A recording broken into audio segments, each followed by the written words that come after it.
Hola, ¿qué tal? Muy buenas. Bienvenidos a una nueva edición del Oscarómetro, programa número 2. Tenemos que actualizar predicciones, comentar muchas cosas.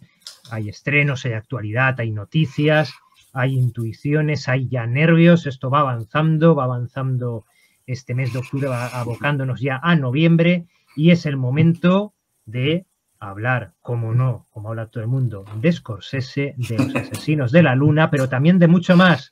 Cómo no, con Fran Martínez también. Hola, Fran, muy buenas. ¿Qué tal, Nacho? Pero es que tenemos hasta las primeras nominaciones ya de la temporada de premios, que los Gotham Awards, que son los primeros en abrir el fuego, ya han puesto una serie de nombres interesantes en la carrera, porque por primera vez los Gotham se desprendían de ese peso que era el presupuesto de una película. Ellos quieren ya ganar peso en la carrera.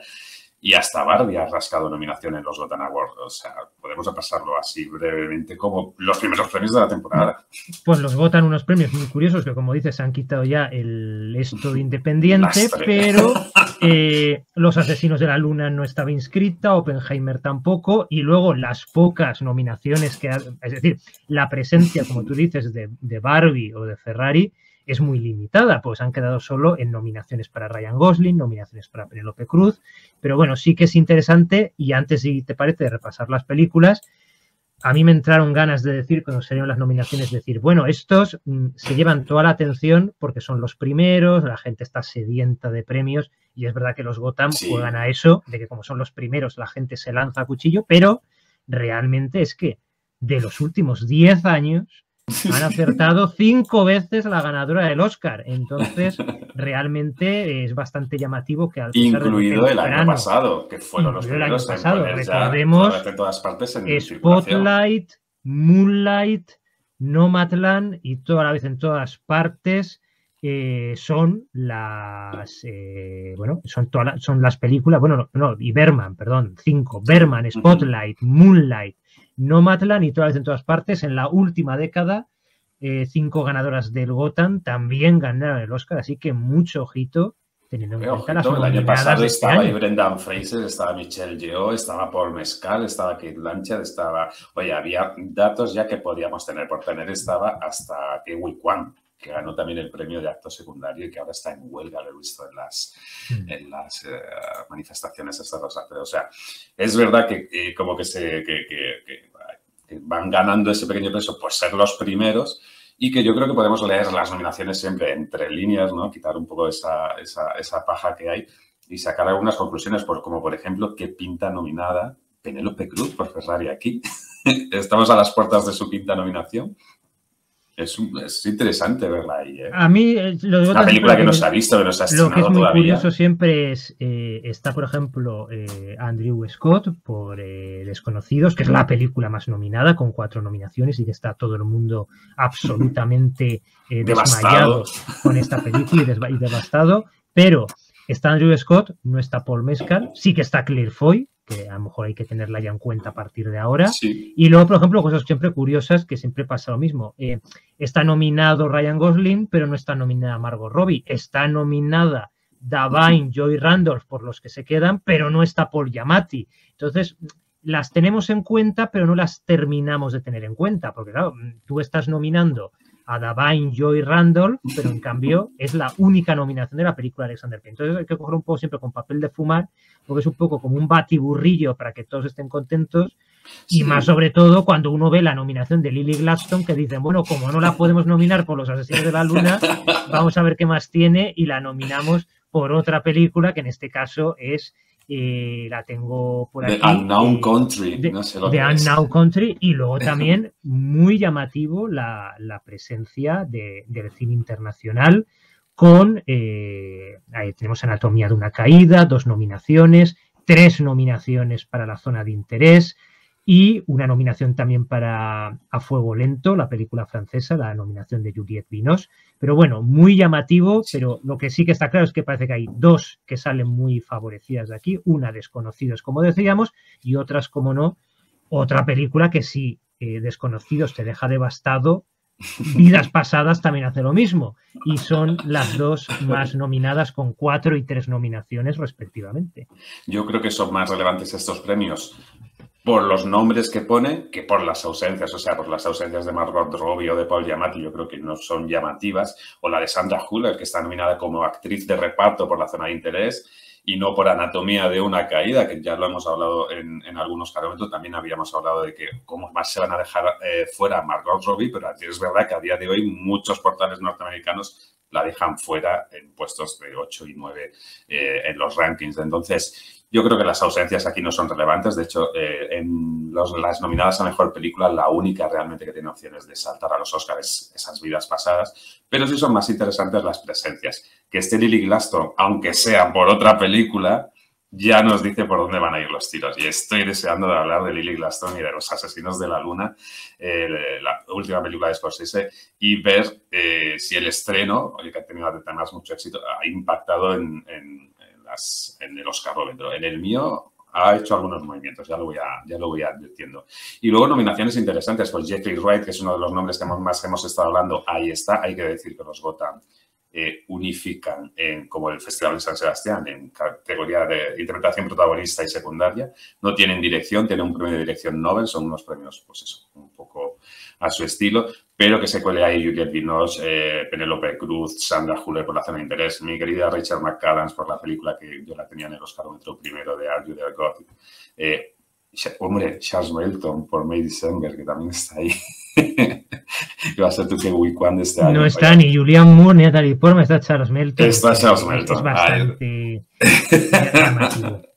No, pero sí que es verdad que hay muchas presencias, pero en fin, es como unas presencias para que todo el mundo esté contento, porque no hay tampoco ninguna película avasallando a nivel... Están sin orden ni sentido. Está una de Gigi, pues está pero no está el otro. Está la de más allá y no está la otra. Entonces son cosas un poco inconcebibles. Pero bueno, ahí lo tenemos. Los Gotham han sido los primeros. Se fallarán el 27 de noviembre y simplemente para que, aunque tenéis en las respectivas webs y en internet por los nominados, recordar que las 5 nominadas son Passages, la película de Ira Sachs, Vidas pasadas, Reality, Showing Up, la película de Kelly Reichardt, y 1001, el año pasado, que ganó en Sundance. Así que yo parece, teniendo en cuenta que la más nominada, que es Desconocidos, no puede estar en la categoría reina porque compite como mejor película internacional, yo, Fran, no sé cómo lo ves, pero esto se lo lleva Vidas pasadas de calle. La película de 24. Sí, sobre todo porque, como has dicho, yo creo que los Gotham se están esforzando mucho en tener relevancia, en tener presencia, y si el año pasado premiaron por los resquicios que tenían, podían nominar a una película como Toda la vez en todas partes, no dudaron en premiarla, ¿no? Por encima de otras apuestas, por muchas etiquetas independientes que se pongan. Al final, ver en las nominaciones pues a un Ryan Gosling, a una Penélope Cruz, nos da pistas de por dónde quieren mojarse, ¿no? Es muy interesante también lo que dices de la presencia de películas internacionales en otras categorías más allá. La de guión es una locura, porque está Anatomía de una caída, May December, RMN, la película de Christian Mungiu y La zona de interés. O sea, va a haber tengo ganas de hablar de los guiones en el Oscarómetro también más adelante. Pues estos son los Gotham, pero realmente aquí hemos venido a hablar, es un programa dedicado casi monográfico. Vamos a actualizar predicciones, como siempre, al final del programa, en este Oscarómetro número 2, pero aunque no está en los Gotham, sí que está en todas las conversaciones. Martin Scorsese, Los Asesinos de la Luna, acontecimiento cinematográfico del otoño, está en salas desde el pasado 20 de octubre, en Apple a final de año, y evidentemente es la película que hay que ver en salas, empaparse de esos 206 minutos, de esos 200 millones de presupuesto y de lo que dicen en redes, ¿no? Decir, pues incluso gente, leí un tuit bastante gracioso de alguien que decía, ¿cómo es posible que la gente se meta en Twitter para opinar de cómo tiene que dirigir la película Scorsese, ver si el enfoque un poco enmendando la plana, cuando anda que no será Scorsese sabio para saber por dónde quiere llevar la historia. Pero bueno, es el momento, ya los dos la hemos visto, y es el momento de hablar de las posibilidades, simplemente como estructura, que sepáis que vamos a hablar de Los Asesinos de la Luna, vamos a hablar de sus posibilidades, después vamos a hacer un repaso a la trayectoria llena de altibajos de Scorsese en los Oscar y ya terminaremos el programa con las predicciones a nivel general. Pero bueno, Fran, todo el mundo quiere saber tu opinión. Los Asesinos de la Luna, ¿qué te parece esta película de Scorsese? Pues yo creo que Scorsese, o sea, la sensación era un poco de acontecimiento. Yo la fui a ver el lunes y estaba como rasgándome las vestiduras porque habían pasado 3 días, todo el mundo la estaba comentando ya en Twitter y yo todavía no la había visto y fui a una sala aquí en Madrid de versión original en los Ideal y estaba prácticamente llena a pesar de ser un lunes, una película de 4 horas y yo fui a la última sesión, ¿no? Entonces se palpaba ese ambiente y se palpaba luego también en la cola que había en el baño cuando se acabó la película, porque la gente no se movió mucho. Yo creo que en general la película ha gustado mucho.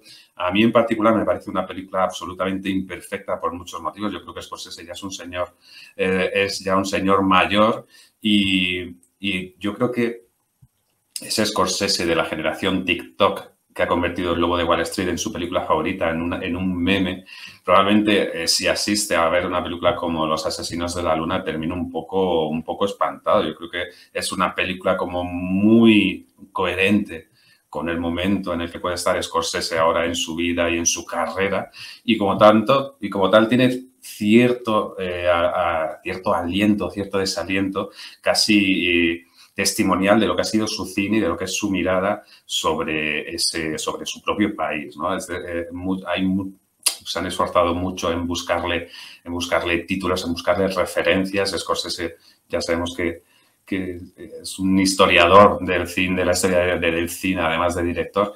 Entonces es un poco absurdo buscar, porque hay miles de influencias desde el western al thriller y a él mismo, ¿no? Entonces yo creo que es una película imperfecta porque la duración no le funciona a veces, porque hay escenas súper más resueltas, porque hay tramas que yo creo que están sobre el punto de vista que ha utilizado para contar la historia, es decir, desligarse del momento del FBI. También se le ha criticado mucho desligarse de la mirada de los Oshas, de la tribu, de los nativos estos, para focalizarse en la mirada de ese hombre blanco sobre todo lo demás. Pero bueno, es su mirada y es su tiempo y es el ritmo que su cine necesita ahora, ¿no? Él decía que a lo mejor esta era su última gran película y se habla de que la nueva película que vaya a hacer a lo mejor la tiene que codirigir con alguien, ¿no? Porque sí que se nota ese que Scorsese está sentado en su silla, como aparece en la película también, hablando al público y participando en ella y está contando algo, pero de una forma yo creo que muy distinta a como lo ha hecho ahora, como una forma capitular, ¿no? de cerrar una parte de su cine que tiene muchas referencias con su cine. Yo, por ejemplo, veía Guns of New York esta semana y me habla mucho de Guns of New York, pero también me habla, por ejemplo, de Casino. Y a mí personalmente me ha gustado muchísimo porque yo no mido las películas si me gustan o no en que sean unas películas perfectas o en que sean tal. De hecho, algunas películas que no son perfectas, que esa imperfección me hace todavía quererlas más. Y es una película que me ha enganchado por muchísimas historias, por muchísimos frentes y me encanta, tengo que decirlo así. Tiene muchos pelos, tiene muchas cosas flojas, pero me encanta. Recordemos que es la adaptación de la novela de David Grant, que se centra en los orígenes del FBI a través del exterminio, el genocidio de los Osage. Recordemos esta comunidad que se trasladó de Kansas a los grandes valles de Oklahoma, y ahí se descubrió un yacimiento de petróleo que convirtió en la zona, ya este condado, pues en el más rico del mundo per cápita, y eso hizo que muchos hombres blancos ambiciosos pues llegaran allí y pues crearan pues una red sistémica de genocidio silente y un poco con bastante resignación, incluso por la propia comunidad. Y sí que es bastante curioso el germen de este proyecto, porque recordemos que cuando se anunció se hablaba de que, bueno, realmente una de las curiosidades de la película es que se da la vuelta al calcetín, al enfoque de la historia, porque no parte de ese agente del FBI, que una de las cosas que más llama la atención es cuánto tarda el agente del FBI en salir en la película. Por favor, con lo que está pasando ahí. ¿Dónde está Jesse Plemons por aquí? Y se le da el enfoque al personaje de DiCaprio, que la novela es un personaje secundario, pero aquí obviamente nadie imagina a Leonardo DiCaprio haciendo el personaje de Jesse Plemons y viceversa. Por eso es lo que se decía de que iba a ser así, pues no, lógicamente el personaje de DiCaprio se permite todo el lucimiento por parte del actor con esas expresiones casi simiescas en algún momento. Pero yo creo que sí que creo que es una película realmente, yo lo he dicho varias veces por redes, admirable, pero no arrebatadora. Es decir, yo creo que es una película que se admira, es decir, está rodada impecablemente, las interpretaciones que ahora entraremos mayúsculas, los apartados técnicos, es decir, acontecimiento de gran cine, de cine como las películas de toda la vida, rememorando, pues también como decían, esto creo que fue Dani Lorenzo al que mencionamos aquí, es que antes Paul Thomas Anderson hacía películas de Scorsese, pero ahora Scorsese ya hace películas de Paul Thomas Anderson. Es decir, que es una película que te lleva a Pozos de Ambición, te lleva a La Puerta del Cielo de Michael Cimino, te lleva al Padrino, es decir, te lleva a Avaricia, la película del cine mudo. O sea que realmente hay, pues, lo que tú decías, esa vena de historiador que se ve claramente en la película, pero yo creo que evidentemente esa duración es un lastre, también lo es que realmente tarde en arrancar, o sea, da la impresión de que se explaya mucho en ese contexto, en esos ritos, en esa forma de vida de esa comunidad, hasta que realmente viene la fuerza de la historia y el anclaje emocional, narrativo de lo que se quiere contar.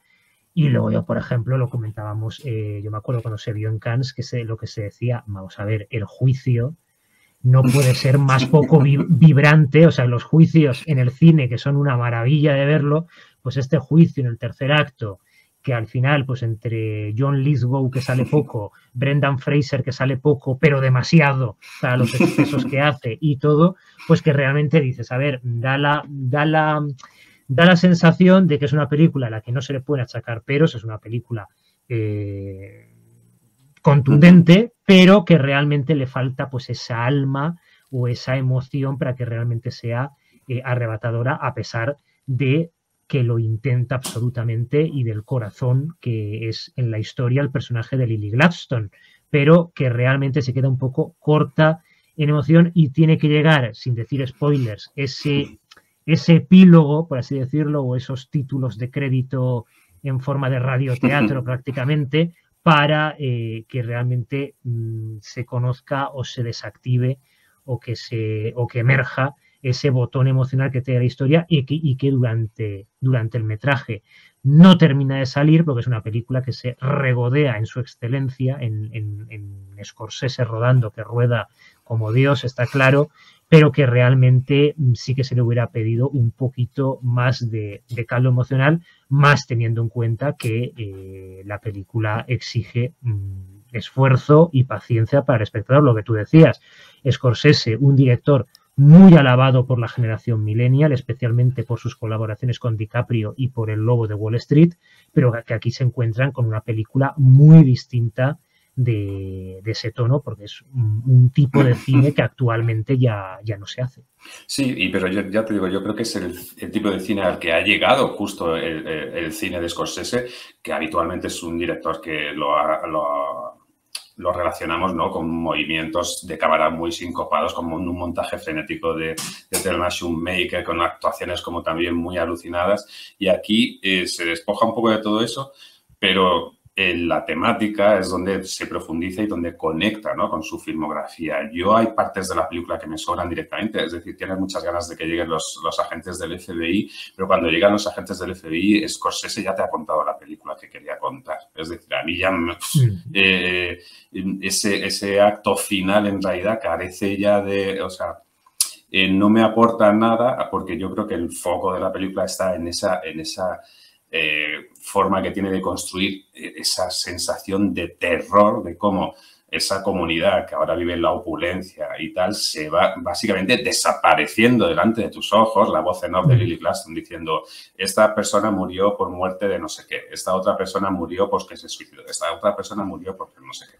Yo creo que la película está ahí, en la forma con la que, y en el corazón de la película, los actores, pues por ejemplo, o sea, normal que Leonardo DiCaprio no quisiera interpretar el personaje de Jesse Plemons, porque lo podría haber interpretado un gato que pasaba por ahí, no tiene mayor complejidad, no sabemos nada de ese personaje, es un personaje absolutamente instrumental, como todos los del FBI, que simplemente están ahí para darle un cierre a a la historia, que la historia es fundamentalmente la historia de Leonardo DiCaprio, ese pobre infeliz que pillas como cabeza de turco, ¿no? Y Lily Gladstone, que durante buena parte del metraje no sabes muy bien cómo funciona esa pareja, porque tiene una química un tanto cuestionable.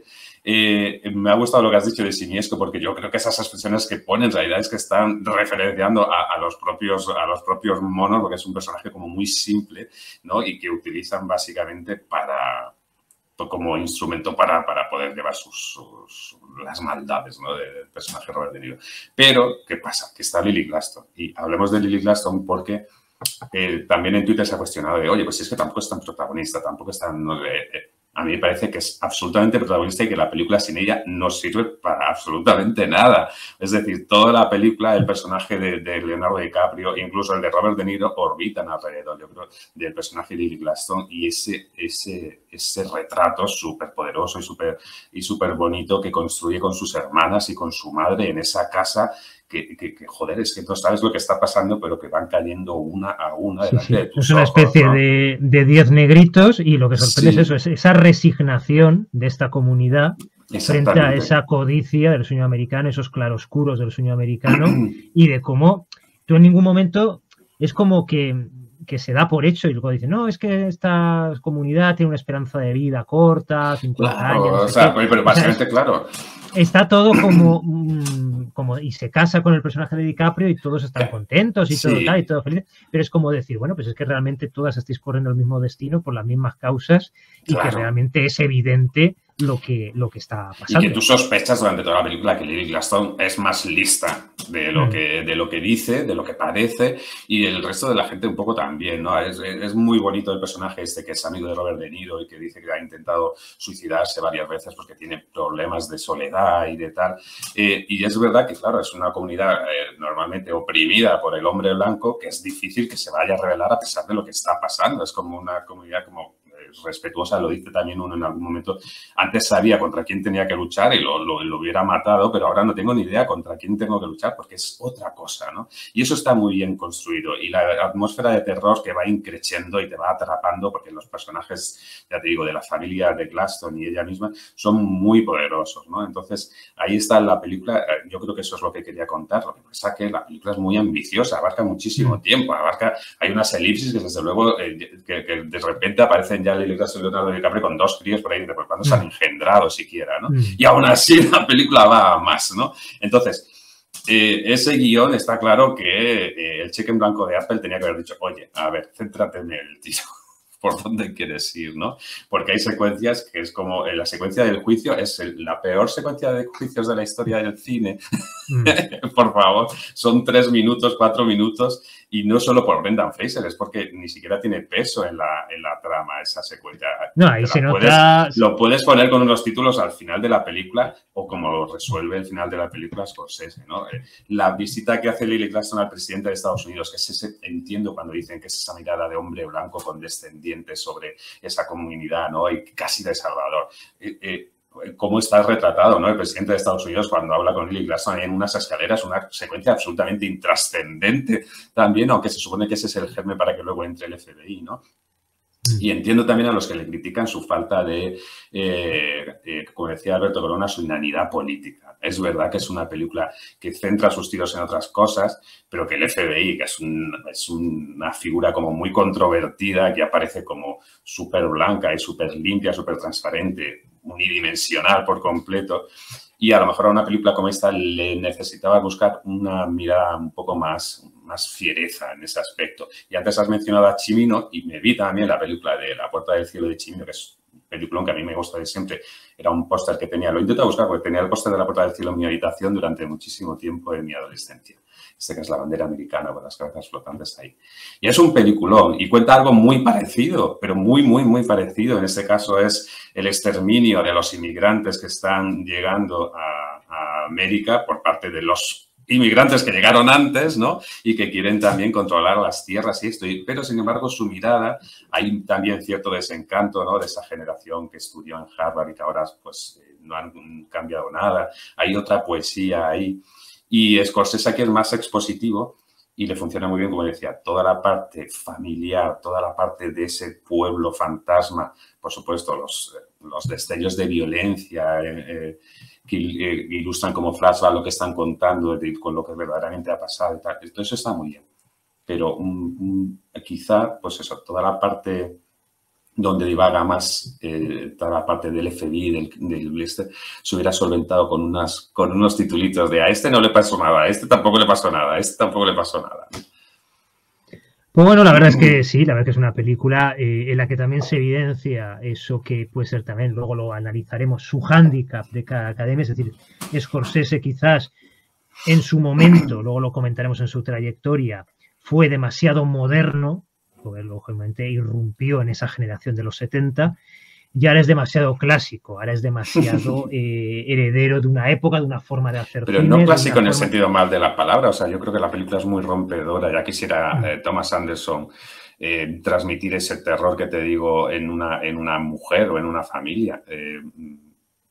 Pero lo que pasa es que, claro, que sus formas ahora son entendidas como clásicas porque no mueve, no agita la cámara, ¿sabes? O no hace travelings o zooms así espectaculares.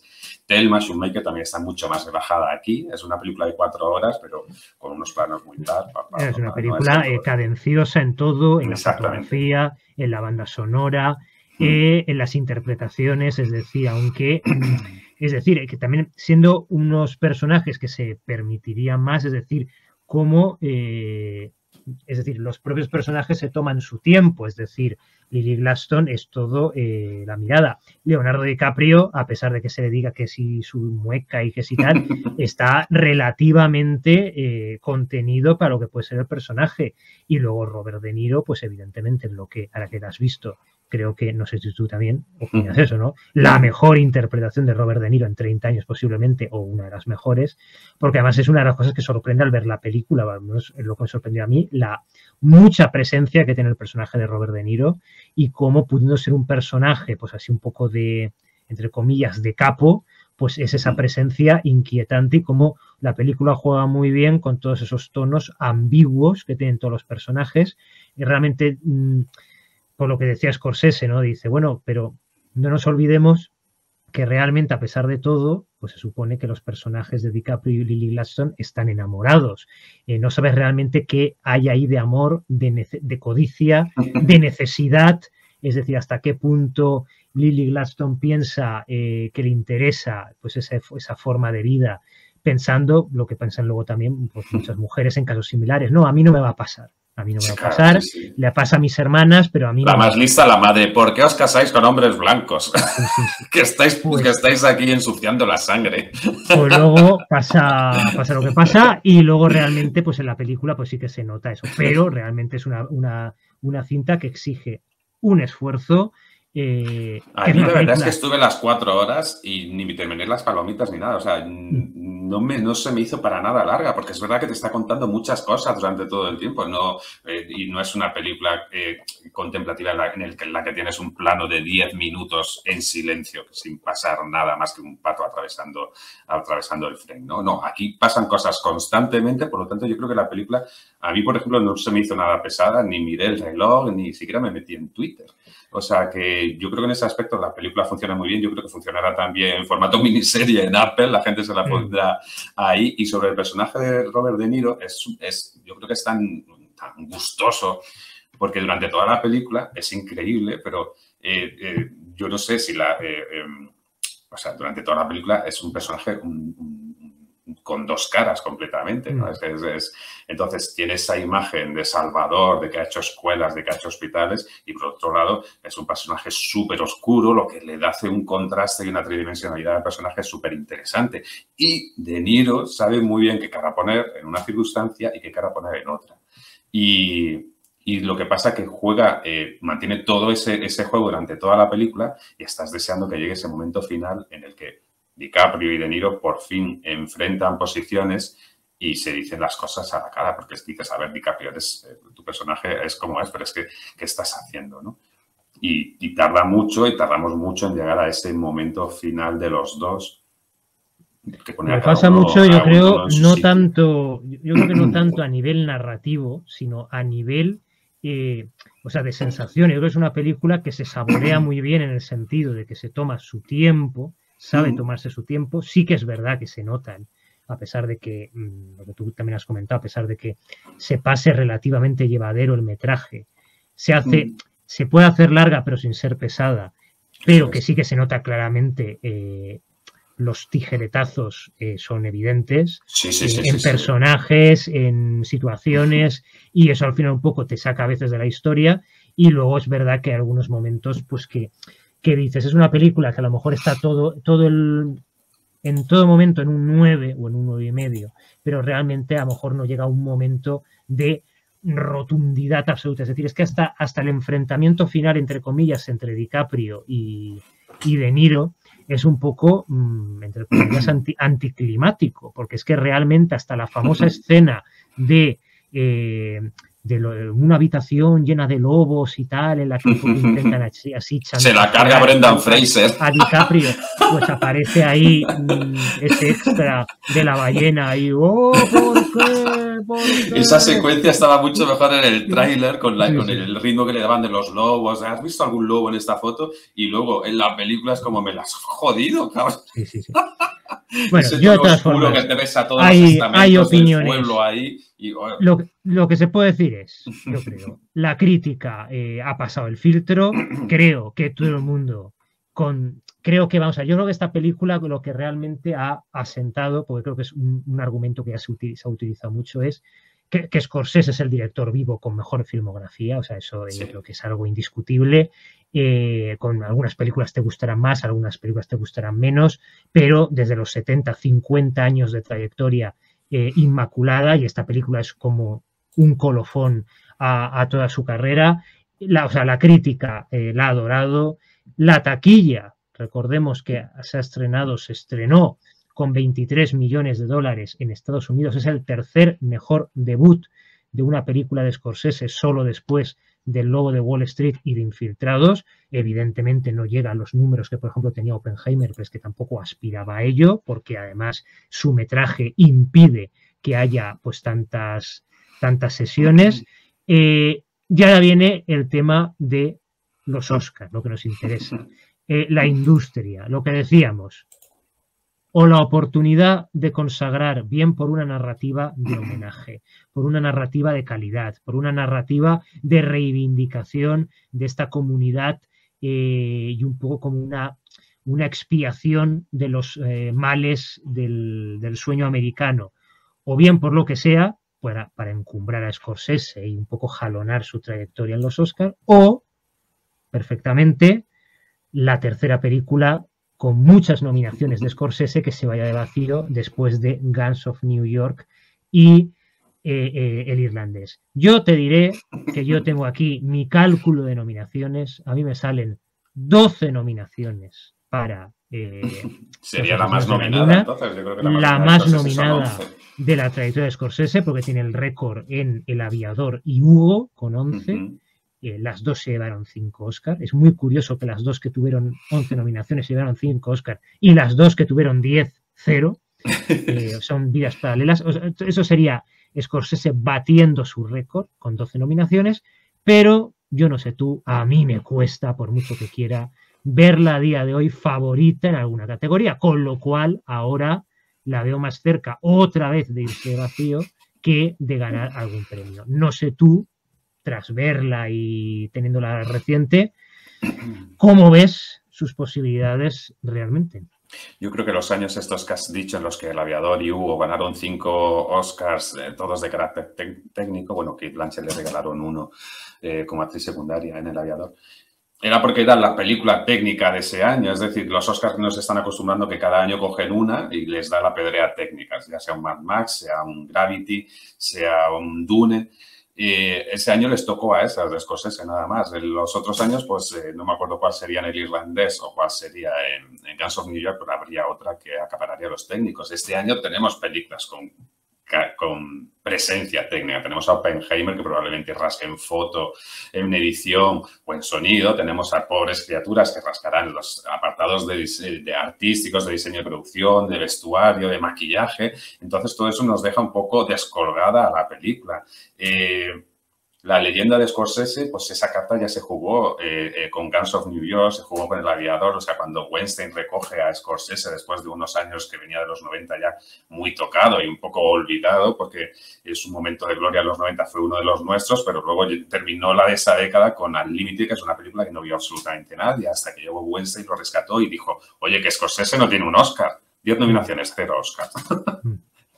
Esa fue la jugada. Y al año siguiente, a los 2 años, con El Aviador, se volvió a usar la misma estrategia y no tuvieron ningún problema en decir, esta película no nos gusta, aunque sea de Scorsese, vamos a darle el Oscar a Clint Eastwood o a quien fuera el año que ganara El Aviador, porque nos gusta más.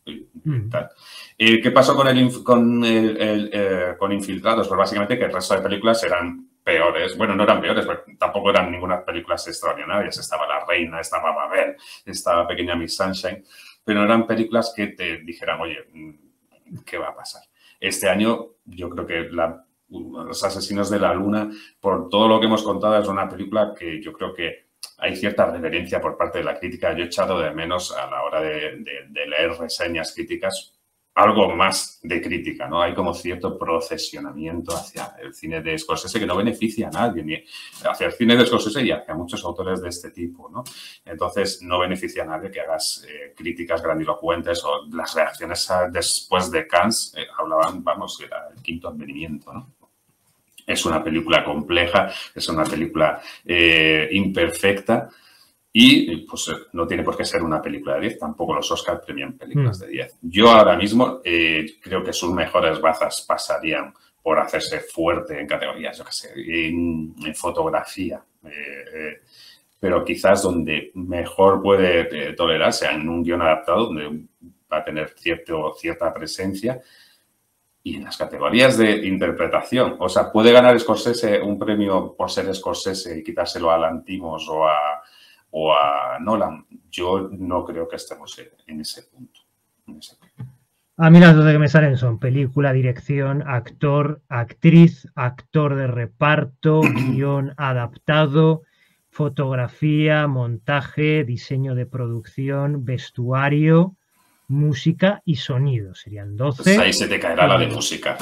Música, la de Robbie Robertson, por mucho que fuera una nominación póstuma y un poco al gran colaborador de Scorsese, es la más, la que se puede caer, pero bueno, sí.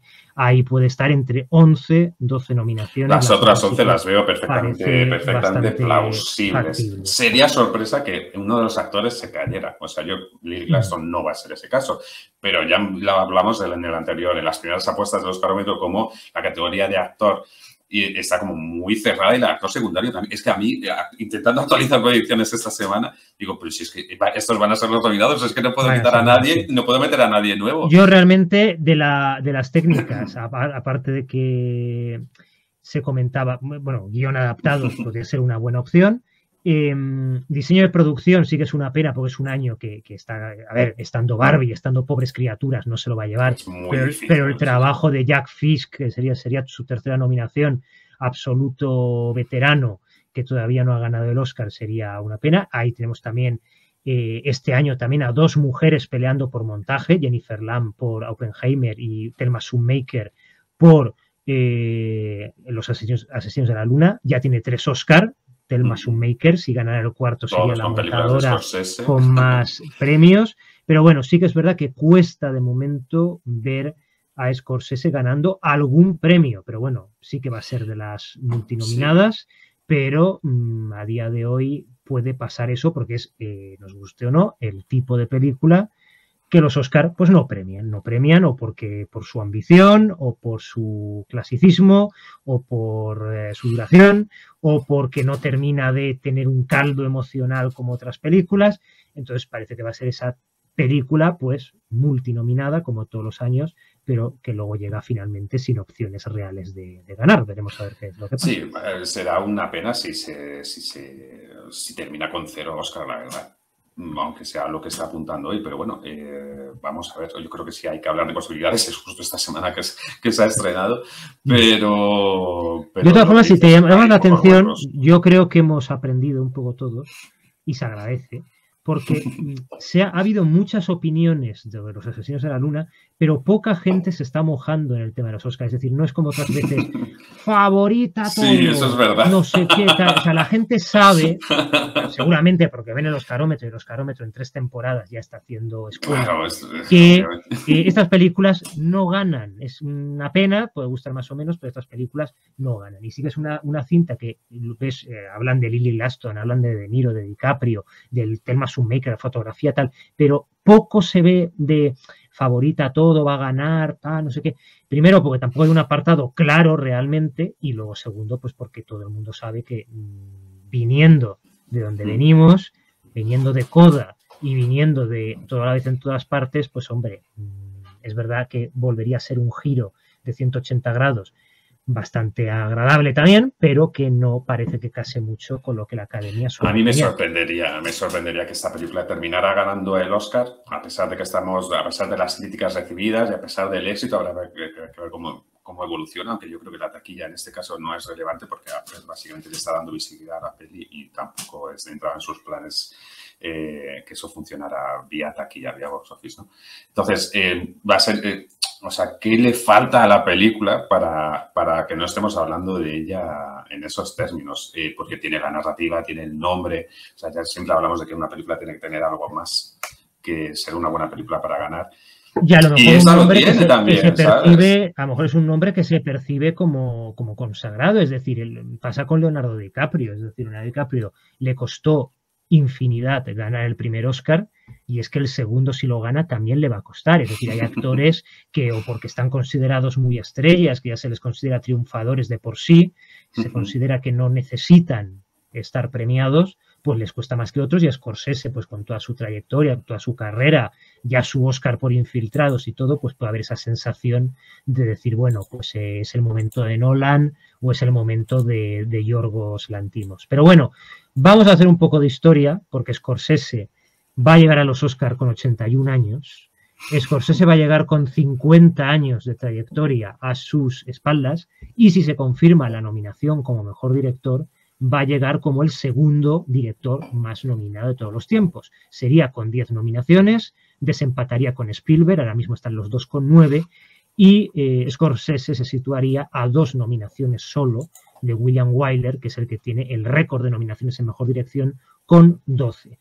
Pero haciendo un poco de trayectoria, como decíamos, porque en este casi monográfico que estamos haciendo aquí, en esta edición del Oscarómetro a Scorsese, es verdad que Scorsese le ha pasado como a muchos directores, a algunos es verdad que hasta el honorífico no cantaron premio, pero le ha pasado un poco como a Steven Spielberg, como le está pasando, por lo menos hasta este año, a Christopher Nolan, de que tuvo que esperar para conseguir su primera nominación al Oscar. O sea, debutó con Malas Calles, después vino Alicia ya no vive aquí, que sí que le valió el Oscar a Ellen Burstyn, y a pesar de llegar después con una película absolutamente reverenciada y referencial como Taxi Driver en 1976, que aspiró a 4 Oscar, incluyendo película y actor, pues la Academia consideró que todavía Scorsese no era el momento para conseguir su primera nominación. Y sí que esto es muy curioso, porque Scorsese, donde ha ido acumulando nominaciones, es ya cuando ha conseguido ese estatus, un poco como Spielberg, ¿no? Es decir, o como Nolan hasta Dunkerque, es decir, que hasta que te llega ese primer momento te cuesta sudar, y a partir de ahí ya viene un poco como se destapa el tarro de las esencias y ya viene el chorreo. Porque sí que es curioso que Scorsese haya llegado a este momento como el segundo director más nominado de todos los tiempos, pero recordemos que no fue hasta Toro Salvaje cuando consiguió su primera nominación. Hombre, entonces, en los 70 fue pues el típico director pues que surgió o irrumpió como una exhalación, con Malas Calles, Alicia ya no vive aquí o Taxi Driver, y especialmente fue descarado, ¿no?, ese desaire de Taxi Driver, no solo porque la película haya creado escuela, sino porque fue nominado al BAFTA, fue nominado al Gremio de Directores, Toro Salvaje ganó la Palma de Oro en Cannes, Taxi Driver ganó la Palma de Oro en Cannes, y ese año el que ganó el Oscar fue John G. Avildsen por Rocky, y fueron candidatos representantes de la llamada generación de la televisión como Sidney Lumet por Network y Alan J. Pakula por Todos los hombres del presidente, pero en lugar de Scorsese por Taxi Driver se colaron dos nominaciones de directores internacionales, algo que la Academia ha vuelto a recuperar en la actualidad. De los 60. Fueron Ingmar Bergman por Cara a Cara y Lina Wertmüller por Pascualino Siete Bellezas, que sí que es verdad que entró en la historia como la primera directora nominada al Oscar, pero en detrimento de Scorsese, que se quedó fuera por Taxi Driver. Es muy curioso porque Scorsese llega al año 91, creo que es, con Uno de los nuestros, y solo llega a ese, que se supone que ya Scorsese con Uno de los nuestros cimenta su nombre y trasciende ya y demás, y entra en la modernidad, con 2 nominaciones al Oscar, una por Toro Salvaje y otra por La última tentación de Cristo. Que no estuvo nominada a Mejor Película. Nada, fue una nominación, yo creo que de apoyo, porque recuerdo el revuelo que montó esa película, las amenazas que sufrió a nivel personal por llevar a la pantalla esa novela. Yo creo que de alguna forma el gremio pues fue una muestra de apoyo, ¿no? por llevar ahí. Pero bueno, su periplo, que se supone que a los 90 llega ya con una etiqueta de gran autor, pues tenía solo 2 nominaciones al Oscar. Pero yo por eso cuando dicen, dicen a Brendan Fraser le debemos el Oscar, a Will Smith. A ver, vayamos realmente a gente que se les debe el Oscar. Es decir, lo de Scorsese, primero en los 70, pero luego en los 80, como dices, consigue la primera nominación por Toro Salvaje y por La última tentación de Cristo, pero no es nominado por El Rey de la Comedia, que sí que es nominado al BAFTA. No es nominado por Joque Noche, con el gran Griffin Dunne. Pero sí que ganó en Cannes Mejor Dirección por esa película, una película muy reivindicable. Y El color del dinero, pues todo se lo llevó, todos los lucimientos se los llevó Paul Newman. Entonces es lo que dices tú, nos plantamos finales de los 80 con solo 2 nominaciones a Mejor Director, por lo tanto, sorprende todavía más que de esas 2 nominaciones ahora hayamos pasado a las 10 que parece que va a tener. Sí, porque yo creo que es eso, es justo lo que dices, en algún momento en el que Scorsese ya está, porque los 90 tampoco son especialmente propicios para Scorsese en los Oscars, ¿sabes? Yo creo que cuando llega, como comentaba antes, Harvey Weinstein y dice Scorsese, ven aquí, o sea, Scorsese termina los 90 ahí, o sea, sin tener éxito y sin tener relevancia, prácticamente la ha ido perdiendo a lo largo desde el 91, que es su título más popular con Uno de los nuestros, hasta ese Al límite del 99, y es cuando en los 2000 nos damos cuenta de que Scorsese no tiene un Oscar, ¿no? Y se intenta infructuosamente durante 2 intentos hasta que sí que le llega, donde yo creo que es el ejemplo más fehaciente de cómo se premia a un director por ser el director, no por tu trabajo en la película, porque vi Infiltrados, que fue la película que le dio ese Oscar por fin hace ya 17 años, el único que tiene, y es una película, si la comparas con otras obras suyas, absolutamente funcional. Yo la vi hace poco, como digo, y incluso estaba algo pasada de moda, ¿no? Es una película que no tiene narrativa adicional, es simplemente una película de criminal, medio thriller, pero no tiene más nada. No puedes hacer lecturas en clave política, en clave social, en tal. No, es como si hubiera ganado eso, Plan Oculto de Spike Lee, por ejemplo. Es una ganadora absolutamente. Pero de todas formas, tú decías, los 90 es verdad que en los Oscars le fue mal. Pero también es posiblemente la peor década de Scorsese, también hay que decirlo, o la más irregular de su carrera. Y luego hay que reconocer que, aunque esto los fans de Scorsese pues no les gustará, pero Scorsese realmente debe mucho a esa notoriedad, a ese prestigio que tiene hoy, a esos 2 nombres. Primero, a Harvey Weinstein, que tú bien dices, que luego lo vuelve a poner en el mapa, y que realmente a partir de ahí crea esa inercia, esa tendencia de gran maestro que hay que reconocer, porque hasta ese momento, lo decíamos, Al límite, una gran película reivindicable, pero que no fue a ver nadie. En ese momento estaba absolutamente Scorsese en el ostracismo. Y luego, por un lado, Harvey Weinstein y por otro lado, Leonardo DiCaprio, que Leonardo DiCaprio le reconecta con esas nuevas generaciones, o mejor dicho, le conecta con unas generaciones que no conocían a este director. Leonardo DiCaprio se apoya en Scorsese para relanzar una carrera como actor de prestigio, y Scorsese se apoya en él para llegar a un nuevo público, a unas nuevas generaciones y revitalizar su carrera. en un momento que ya llevaba 10 años sin rodar con Robert De Niro, su actor fetiche, entonces ya estaba un poco en ese momento como seco de ideas en ese momento, y a partir de ahí pues se creó una inercia de películas, pues como decimos, Guns of New York, El Aviador, que hasta última hora era la gran favorita, la oportunidad de premiarle una película absolutamente homenaje a la industria del Hollywood. Lo tenía todo y al mismo tiempo no tenía nada. Hasta que tenía unos pies muy débiles, porque era todo mucho parafernalia, mucho oropel a su alrededor, hasta que llegó la incontestable $1 Million Baby. Claro, y cuando tenían una película de verdad, dijeron, ¿cómo vas a premiar esto? Y llegamos a Infiltrados, que decías, gana el Oscar, 4 Oscar. No tenía una rival de peso realmente, porque ni The Queen, ni Babel, ni Pequeña Miss Sunshine eran rivales, aunque a día de hoy todos sabemos que con el voto preferencial hubiera ganado Pequeña Miss Sunshine, por supuestísimo, porque ganó en los productores, recordemos que ganó el PGA.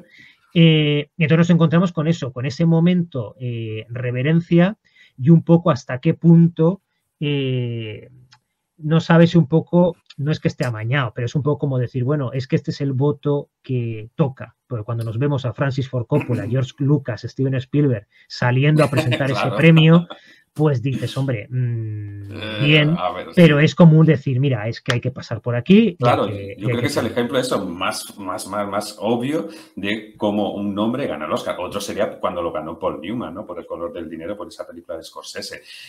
Estos últimos años hacen que Scorsese, hay muchas, cuando nos ponemos a hacer esas primeras apuestas, decimos, no, la película de Wes Anderson, por supuesto, para los Oscars, la película de David Fincher para los Oscars. Son directores que son puras anécdotas en los Oscars, pero en el caso de Martin Scorsese, no. En el caso de Martin Scorsese estamos hablando, yo me he entretenido en revisar toda su presencia en los Oscars, es un director que ha colado, tengo aquí 9 películas en Mejor Película, que de esas 9 películas han sumado 70 nominaciones, solo esas 9 películas nominadas a Mejor Película, que luego hay más que no estuvieron nominadas a Mejor Película, 13 de ellas son para Scorsese.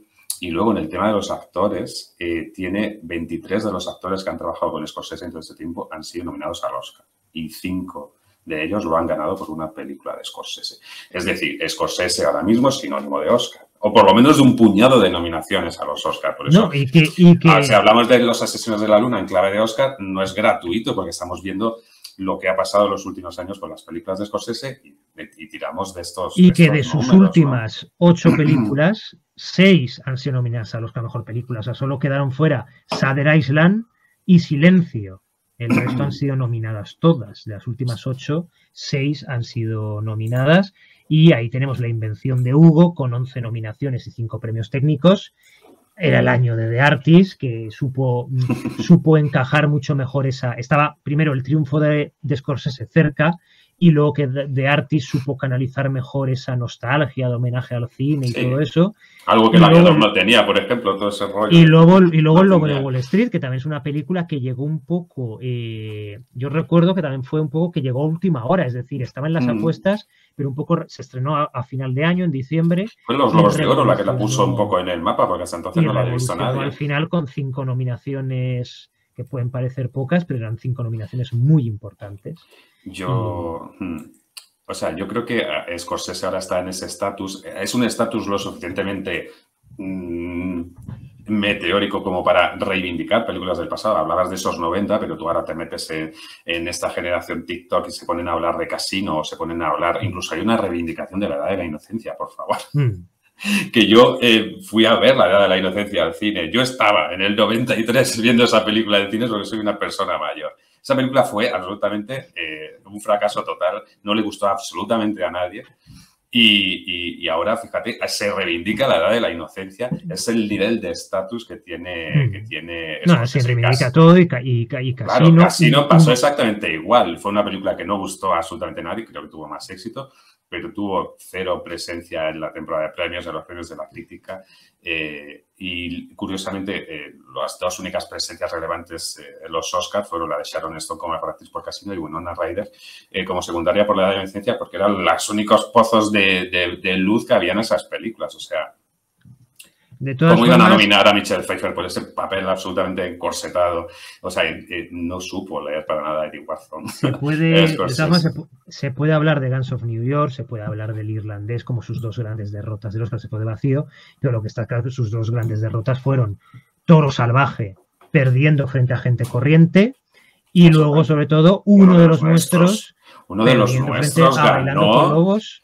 Los premios de Nueva York, la crítica de Los Ángeles y la National Film Society ganó el premio Mejor Dirección en Venecia, que increíble no ganó el León de Oro porque lo ganó una película que no se acuerda nadie de ella, como es Rosencrantz and Guildenstern han muerto, esa obra de Tom Stoppard, y no ganó uno de los nuestros, es increíble, pero bueno, ella la película del año. Yo recuerdo la ceremonia de los Oscars de ese año, viéndola, que creo que era, no sé qué presentadora de la ONU era, llevándose las manos a la cabeza cuando ganó Kevin Costner el premio de dirección por encima de Coppola, que estaba nominado por El Padrino 3, y por encima de Martin Scorsese. O sea, Scorsese ha pasado por eso, ha pasado porque Robert Redford le quite el Oscar por Toro Salvaje, ha pasado porque Kevin Costner le quite el Oscar por Bailando con Lobos, y al final se lo dieron, pues eso, por una pura compensación. No, y con Oscar, dos películas... Eran esos dos. Porque Toro Salvaje, uno de los nuestros, son películas incontestables de su carrera.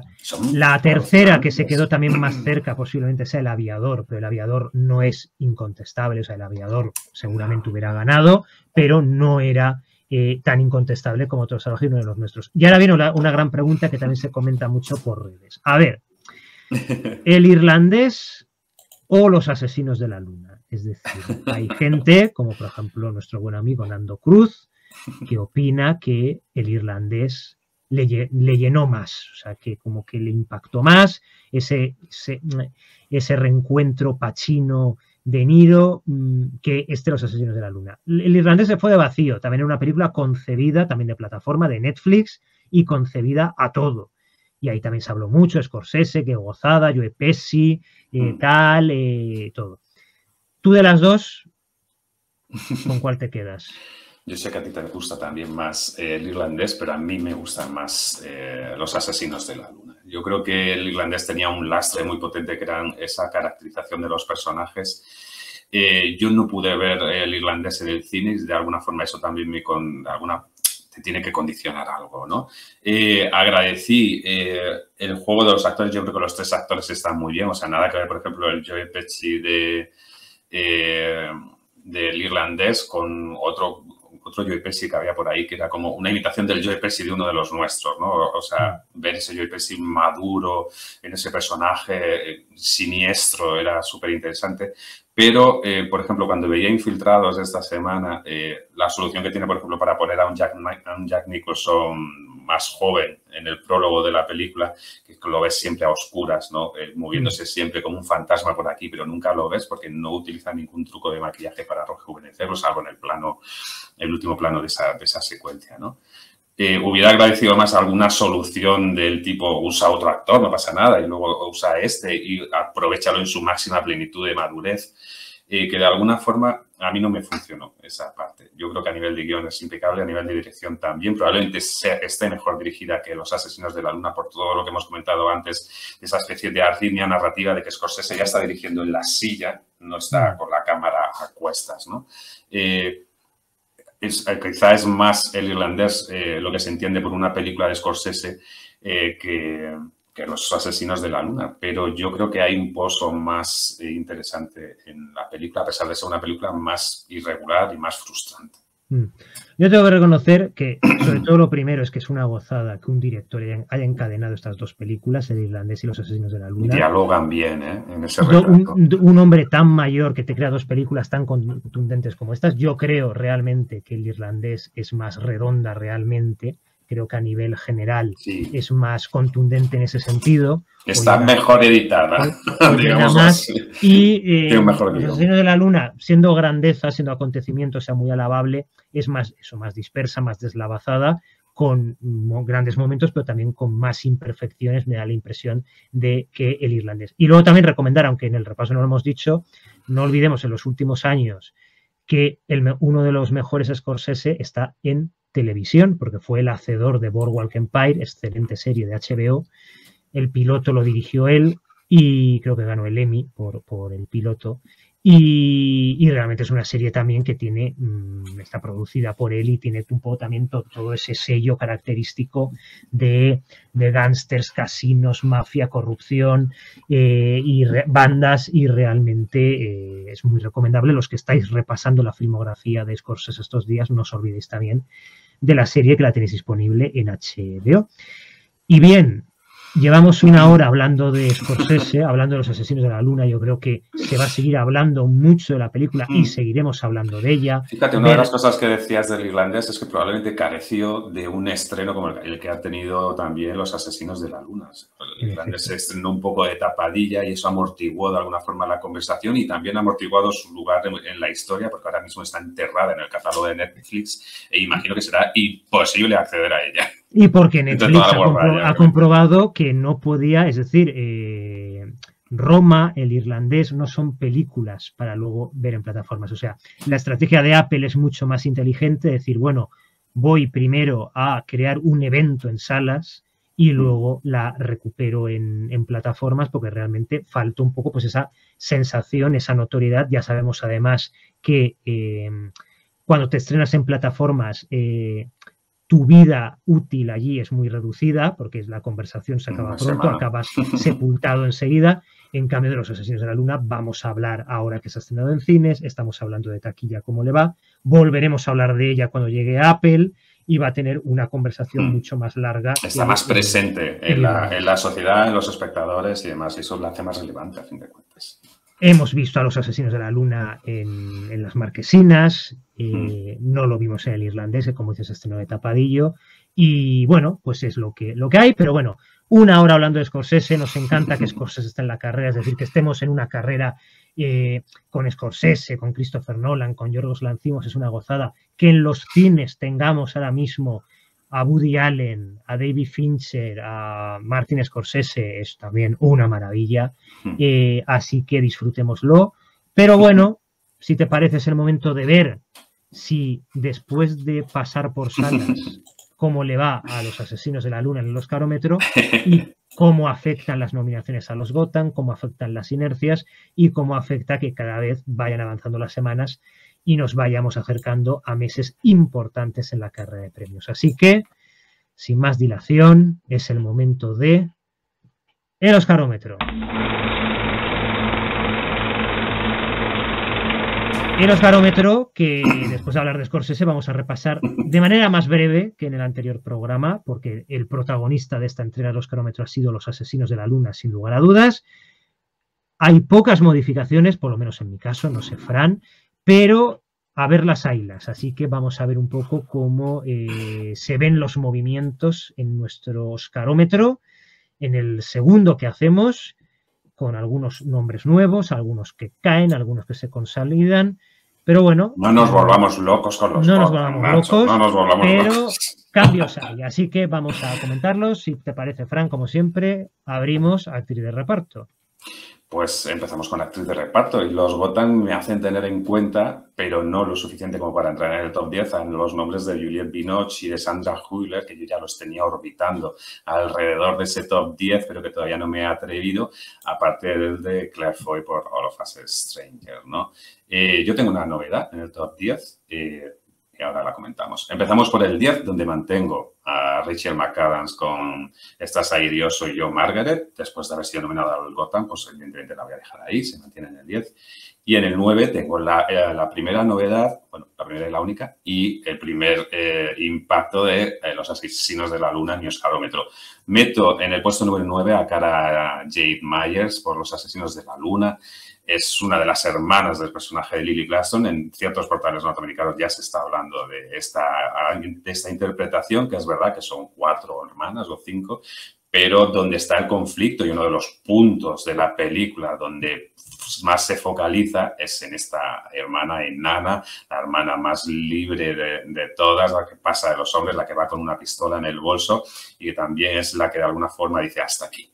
Hasta aquí lo que están haciendo con nosotros. Yo creo que es un personaje que está bien interpretado. Me da vibes de esas nominaciones que se descuelgan los Oscars, pues como Graham Greene en Bailando con Lobos o Ken Watanabe en El Último Samurái, ¿no? Son actores que no tienes en la órbita, que tienen ese peso inusitado en la historia, porque otra cosa es que no hemos hablado de Los Asesinos de la Luna, es lo bien que están los secundarios. Hemos hablado mucho de De Niro, de DiCaprio y de Gladstone, pero es que el plantel de secundarios, que yo no conozco a la mayoría, tanto de actores como de actrices, es alucinante, es tan fenomenal. Ese tipo que se sienta ahí diciendo cómo ha matado a su hija y cómo le pregunta al asegurador, a la gente de seguros que si mueren los 2 ahijados, se va a quedar con toda la pasta. Es buenísimo todos esos que... es impresionante el plantel de secundarios que hay, pero en todo ese plantel destaca mucho el de cara a Jade Myers por el peso que tiene el personaje también en la trama, ¿no? Por eso la meto como novedad esta semana en el 9. Llegamos al 8, donde está Penélope Cruz con Ferrari descendiendo una posición. Tengo que decir que hasta antes de empezar estos carómetros yo me la había cargado, la había dejado fuera del top 10, pero la he recuperado por esa nominación a Gotham, porque si han visto Ferrari y lo han nominado, algo tiene que tener. Y llegamos al 7, donde está Viola Davis subiendo con Air desde el 9, y me quedo en el 6 con Taraji P. Henson por El color púrpura, en la misma posición que ocupaba la semana en el anterior carómetro. Bueno, yo tenía la tentación también de meter a la actriz de Los asesinos de la luna. Es verdad que Clayton Davis la ha puesto en el mapa, pero bueno, seamos sinceros que es el típico nombre que uno ve en las predicciones y luego dice... La nominación 12 de la película. ¿Quién es esta mujer? Pero bueno, veremos a ver qué es lo que ocurre y veremos a ver también si tiene presencia en premios previos. Pero bueno, 10º baja Jodie Foster por Niat. En el 9º baja también Julianne Moore por Secretos de un escándalo. Dos veteranas que parece que claramente no vamos a ver este año nominadas. En el 8º sube Claire Foy por Desconocidos, después de su nominación en el Ya estás otra vez con Claire Foy. Que realmente me ha llamado mucho la atención, porque me pasa un poco como Penélope Cruz con Ferrari. Es decir, si en Desconocidos los Gotham, pudiendo haber nominado a Paul Mescal, han preferido a Claire Foy, realmente es que realmente tendrá un bagaje importante. En el 7º sube América Ferrera por Barbie. Y en el 6º se mantiene, sigue al acecho, Viola Davis por Air. Ahí está. Pues entramos en el top 5 con poquitas novedades y movimientos, en mi caso al menos. Número 5, Julianne Moore, May December, también se descuelga un puesto. Yo creo que va a estar complicada la nominación de Moore y también de Jodie Foster. Por ejemplo, yo me la he dejado ya del top 10. Me la he dejado fuera. En el 5º, en mi caso, baja. Hubiera bajado más, pero me ha pasado como a ti con la nominación al Gotham. De momento ahí resiste, pero cae al 5º puesto. Penélope Cruz por Ferrari. Subimos hasta el 4, donde tengo a Danielle Brooks por El color púrpura. No hay motivos por haberla subido desde el 5 al 4. Hay más motivos por haber bajado a Julianne Moore que por haber subido a Danielle Brooks, porque El color púrpura sigue siendo una de las incógnitas de esta carrera. De momento, número 4. En la 4ª posición sube, debido a la bajada de Penélope Cruz, Taraji P. Henson por El color púrpura. Subimos hasta el 3, donde aquí sí mantiene posiciones la mamá de Barbie, América Ferrera. En el 3er puesto sube 1, Danielle Brooks por El color púrpura. Nos acercamos al final, pero en el 2 hacemos parada con la recién nominada al Gotham, Da'Vine Joy Randolph con The Holdovers, los que se quedan. En el 2 se mantiene Emily Blunt por Oppenheimer. Y aquí intercambiamos posiciones, unos carómetros más, porque yo sí que dejo en el número 1 a Emily Blunt con Oppenheimer. Sigo manteniendo mi discurso del anterior programa. Yo creo que si la nominan, la van a premiar. Porque no lo han podido hacer antes, nunca ha estado nominada. Y en el 1 está Da'Vine Joy Randolph, solamente nominada al Gotham, y que realmente, pues las críticas, yo estoy convencido de que me va a encantar esa película, y todas las críticas que se leen por redes van un poco en esa línea, y Da'Vine Joy Randolph pues también parece que estará estupenda. De momento lidera, tengo dudas, no la veo una favorita clara, va a haber cambio seguro en el primer puesto, pero bueno, de momento la veo ahí por delante de Emily Blunt. Y vámonos a actor de reparto.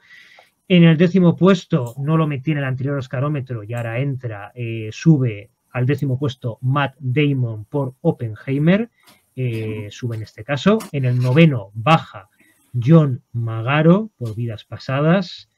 En el 8º sube, hombre, Charles Melton por Secretos de un escándalo. Nominación al Gotham incluida. En el 7º sube también Dominic Sessa por Los que se quedan. Y en el 6º, no sé muy bien por qué, Sterling K. Brown por American Fiction. American Fiction. Pues precisamente empiezo yo hablando de Sterling K. Brown porque yo me lo he cargado, lo he quitado del top 10 porque después de ver el tráiler que por fin se ha desbloqueado de American Fiction, es que sale una milésima de segundo. Pensaba que iba a tener un poco más peso, pero en esa comedia alocada de impostores y de clichés con los que se juzga al mundo editorial norteamericano y por ende a toda la sociedad americana y esos tics, pues es que apenas tiene presencia. O sea, me lo he cargado, lo he quitado del top 10. He estado más pendiente de John Magaro, que se me quedó una semana más fuera, o de Glenn Howerton por Blackberry, que también ha sido nominado a la Gota, pero yo creo que no pasará nada. En mi caso, el número 10, subida. En mi caso, lo tenía en el 11 ahí rascando posición, pero bueno, ya El poder del perro me enseñó que no podía desconfiar de Jesse Plemons. Y aprovechando el estreno de Los asesinos de la luna, meto a Jesse Plemons en el número 10. En el número 10 del Oscarómetro. Su personaje, en realidad, como decía antes, lo podría haber hecho un folio en blanco, lo podría haber hecho esta lata de Coca-Cola, pero lo hace Jesse Plemons, que ya está nominada al Oscar y no lo podemos pasar por alto. El número 9, Dominic Sessa con The Homelovers, mantiene posiciones. En el 8 también mantiene posiciones Matt Damon en Oppenheimer. Hasta el 7 sube Jeremy Allen White por The Iron Claw. Me ha gustado el tráiler de la película de Sean Duncan. Yo creo que es el personaje que tiene más recorrido dramático por lo que sea aventura, ¿no? De drama, de ascenso, caída, redención. Y es un actor muy de moda y yo creo que eso de alguna forma le va a beneficiar. Y en el número 6 no lo meto todavía en puestos de nominación porque me cuesta verlo ahí, Charles Melton por Medicine. Y vámonos al quinteto. En el quinto puesto se mantiene William Dafoe por Pobres criaturas. Número 5, yo bajo a Robert De Niro por Los asesinos de la luna. Yo creo que su personaje es lo suficientemente desagradable y el foco está en otras partes como para... o sea, me dolería mucho verlo fuera del quinteto. No lo veo, no creo que pase. Pero lo rebajo mis expectativas por ahí, lo dejo en el 5. Bueno, pues sí, después de haber visto la película está así... Veremos si figura para enero, pero bueno, veremos a ver. En el cuarto se mantiene Mark Ruffalo por Pobres criaturas. Yo subo a William Dafoe al 4 también por Pobres criaturas. Yo creo que ese doblete con el que estamos jugando es más que factible, viendo cómo una película puede explosionar en diciembre. En el tercero se mantiene Ryan Gosling por Barbie. Y en el 3 a Ruffalo con Pobres criaturas. En el 2 se mantiene Robert De Niro por Los asesinos de la luna. Inamovible. Como inamovible también es mi posición de Robert Downey Jr. con Oppenheimer en el número 2. La verdad es que no sé cuánto va a aguantar ahí, porque es que tweet que lees de Robert Downey Jr. en Oppenheimer hablando del Oscar, hablando de la necesidad de premiarlo, es un tweet que se convierte casi en viral. O sea, hay una necesidad de darle el Oscar a esta persona que tú la expresaste muy bien en el anterior programa con ese speech de defensa, no solo de Downey Jr., sino de toda su carrera. Y yo creo que algo de eso hay detrás de la necesidad de darle el Oscar a Downey Jr. Y algo de eso hay en este número 1 también. Se mantiene Robert Downey Jr. por Oppenheimer. Y yo dejo a Ryan Gosling como número 1 porque si ha sido nominado al Gotham por Barbie, ¿cómo no va a ser nominado al Oscar y cómo no va a ganar? O sea, esto es solo el inicio del fenómeno I'm Just Ken que nos va a acompañar casi más cansino que el de Kiwi Kwan hasta marzo. Y seguro que va a hacer mejor campaña, porque además Ryan Gosling cae mejor que Robert Downey Jr., pues sí que es verdad que tiene Robert Downey Jr. esa narrativa de lo que comentamos en el anterior programa y que también en Estados Unidos es bastante clara. Bueno, pues actriz. Pues vamos con mejor actriz. Yo la verdad tengo no sé, hay pocos nombres, o sea, casi meto a Helen Mirren por Golda en el top 10, o sea, me veo muy apurado para hacer un top 10 porque veo muy clarísimos, por lo menos el 5, el 6, entonces casi lo demás, pues me estoy por cada Oscarómetro me trae un nombre para reivindicarlo, aunque no tenga opciones. Bueno, los que se quedan fuera del top 10, pues ya hablábamos de Kate Winslet por Lee, de Olivia Colman por esa película de Wicked Little Letters, o Jodie Comer con The Bike Riders, que se ha confirmado que la película se queda sin fecha de estreno directamente, es como Jeff Nichols de The Bike Riders desaparece de la carrera. Sí que dejo en el 11 a Janet Ellis con Origin, como me pasaba en el anterior programa, y que después de esa nominación a los Gotham, pues quizá me lo tenía que haber hecho ver, pero no me he atrevido a meterla. Número 10, Kylie Spiney por Priscilla. En el número 9, Greta Lee con Past Lives. En el 8, Natalie Portman con May December. En el 7, Annette Bening con Niad. Y en el 6, Fantasia Barrino por El color púrpura. Es decir, exactamente las mismas posiciones que en el anterior programa. Porque es que no veo movimiento aquí todavía. Sí, no, una categoría muy fosilizada. En mí me pasa lo mismo. 10º puesto se mantiene Annette Bening por Niad. En el 9º se mantiene Natalie Portman por Secretos de un escándalo. En el 8º se mantiene Kylie Spinney por Priscilla. En el 7º se mantiene Greta Lee por Vidas pasadas. Y en el 6º se mantiene, habrá que calibrar sus opciones cuando llegue el momento, Fantasia Barrino por El color púrpura. Es que no hay mucho más. En serio, me encantaría hablar de que la protagonista de A Thousand and One, Teyana Taylor, tiene opciones, porque he visto la película y me gusta un montón. Saludo a Kenny, que también le encanta la película, y que hemos celebrado mucho su nominación en los Gotham, pero no va a pasar. No va a pasar. Entramos en el top 5, donde mantengo a Margot Robbie con Barbie. En el 5º puesto se mantiene Carey Mulligan por Maestro. Subimos hasta el 4 con Sandra Hüller con Anatomía de una caída, que lo más interesante de este movimiento es ver si va a ser nominada también como secundaria. Yo ya en este punto en el que estamos. Doy por asegurada su nominación y ahora quiero ver si puede llegar a la doble nominación con La zona de interés. En el 4º puesto se mantiene Margot Robbie por Barbie. Subimos hasta el 3, donde yo confío más en las opciones de Carey Mulligan con Maestro. Y yo confío más en las opciones de Sandra Hüller, 3er puesto, Anatomía de una caída. Está bien. Pues en el 2, yo en este segundo programa bajo a Emma Stone de la primera posición con Pobres criaturas y le hago perder el liderato. Luego explico por qué. Vaya, eso es amor, eso es amor. En el segundo puesto se mantiene Lily Gladstone por Los asesinos de la luna. Y yo tengo en el número 1 esta semana porque me quería dar el lujo y el placer de tener a Lily Gladstone, porque si no la tengo como número 1 en la semana del estreno, porque esto se está grabando en la semana posterior al estreno de Los asesinos de la luna, ¿cuándo la voy a tener? Ya voy a tener mucho tiempo para volver a recuperar a Emma Stone en el número 1, pero esta semana me apetecía muchísimo reivindicar su posición de eje fundamental, central. La película sin ella desaparece, no solo es el eje afectivo o emocional de la película, es que la película sin ella no hay película, porque los personajes de Leonardo DiCaprio empieza aquí y luego se termina un poquito para allá, pero ella tiene los momentos de emoción. Tiene menos tiempo en pantalla, pero ya hemos hablado muchas veces de que ser protagonista no depende de cómo estás en pantalla, sino del impacto que tienes en el relato.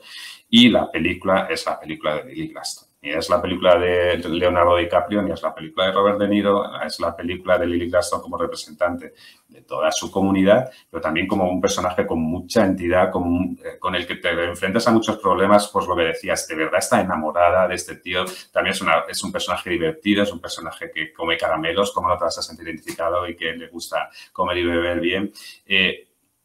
Ella está estupenda, ¿ves? Por eso, bueno, eso estaba no era objeto de conversación porque ya se venía diciendo, ¿no? Pero yo sí que creo que es muy relevante en una película de 4 horas en la que salen escenas como muy contadas, pero muy relevantes, que todo orbita alrededor de ella. Así el personaje de Leonardo DiCaprio la quiere, a su relación con su madre, a cómo reivindica que se haga justicia con su hermana y, por supuesto, el puto plano final de la película es ella. Cuando le hace la pregunta que todo el mundo está haciéndose durante las 4 horas de película. Tía, se lo vas a preguntar, lo hace y la película te gana por completo. O sea, no sabemos en los Oscar, pero tú aquí sí que estás reivindicando a la comunidad Osage, porque si bajas a De Niro y subes a Lily Gladstone... Claro, los blancos fuera. Está clarísimamente... Fuera blancos. Dado. Primer puesto se mantiene, en mi caso, en el segundo Oscarómetro, Emma Stone, por Pobres criaturas. Duelo interesantísimo en Mejor Actriz. Sí. No parece que vaya a haber tercera vía, porque está claro que entre las dos van a ser las que se peleen ese Oscar, y eso que todavía estamos en las fechas que estamos. Bueno, vámonos a Mejor Actor. 10º puesto para Barry Keoghan, se mantiene por Saltburn. 9º puesto se mantiene Matt Damon por Air. En el 8º puesto baja Anthony Hopkins por La última sesión de Freud. En el séptimo baja también, sigue bajando, Colman Domingo por Rustin. Y en el sexto sube, después de todos los desmayos provocados, Andrew Scott por Desconocidos. Sí, bueno, movimientos similares en mi Oscarómetro, donde tengo ahí orbitando por el top 10 a 2 actores internacionales, que es el de Perfect Days y La Zona de Interés, pero me pasa un poco también como con las actrices, me cuesta mucho sacar de este top 10 a alguna persona a la espera de que alguien de verdad estrene en Memory y podamos hablar de Peter Sarsgaard estos Oscars. No ha pasado, así que tengo en el 10 a Anthony Hopkins bajando con Freud Last Session.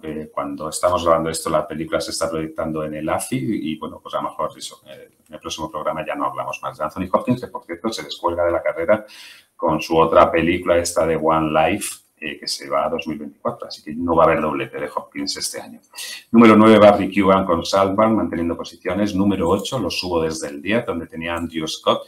Yo creo que esa nominación de Andrew Scott por Desconocidos junto a la de Claire Foy nos da una idea a los que no hemos visto la película de que ese foco emocional no está en los toqueteos entre Paul Mescal y Andrew Scott, sino en las caricias entre Andrew Scott y Claire Foy, madre e hijo, aunque suene raro en la ficción, no trío, como dijimos en alguna ocasión. Como tú hubieras no deseado, pero sí vendido. Incesto, no, gracias. Pero bueno, creo que por ahí puede ir el músculo emocional de la película de Andrew Hyde, que maneja muy bien esas situaciones. Número 7 tengo a Joaquin Phoenix con Napoleón. Conforme se acerca la fecha del estreno, vemos cada vez más material, más tráiler, más póster, más de todo de una película, que también vamos a saber dentro de poco si es buena o mala. Y número 6, dejo a Colman Domingo. Yo todavía no me atrevo a bajarlo cuando la mitad de los portales norteamericanos lo tienen en el top 3. Colman Domingo por Rust. En el quinto puesto se mantiene Cillian Murphy por Oppenheimer. Yo, poquísimos cambios en el top 5. Top 5 mantiene posiciones DiCaprio con Los Asesinos de la Luna. En el cuarto se mantiene Jeffrey Wright por American Fiction. Y yo en el 4 mantiene posiciones Paul Giamatti con Los que se quedan. En el tercero se mantiene Leonardo DiCaprio por Los Asesinos de la Luna. Y yo en el 3 lo mantengo ahí, a pesar de que hablan mucho de él y quieren mucho que esté ahí, pero yo no lo puedo subir más del 3 a Cillian Murphy por Oppenheimer. En el segundo, más por convicción o deseo, que no están viniendo indicios, aunque sí que creo, me cuesta creer que le vuelvan a dejar fuera otra vez por una película de Alexander Payne. Pero segundo puesto para Paul Giamatti por Los que se quedan, que se va a tener que pelear la nominación. Sí. Yo en el segundo puesto tengo a Jeffrey Wright por American Fiction. O sea, es verdad que la película a lo mejor después de ver el tráiler es un poco más comedia, más cómica de lo que podríamos esperar y eso de alguna forma le puede perjudicar, pero yo creo que ya se ve, se intuye que va a ser un show de Jeffrey Wright completamente en su salsa y puede ser una de esas interpretaciones que conecte mucho con el espectador y que la haga más achuchable. Número 2. Y en el primer puesto, después de Will Smith y Brendan Fraser, cada vez más cerca veo de que esa tendencia o ese testigo lo recoja Bradley Cooper por Maestro.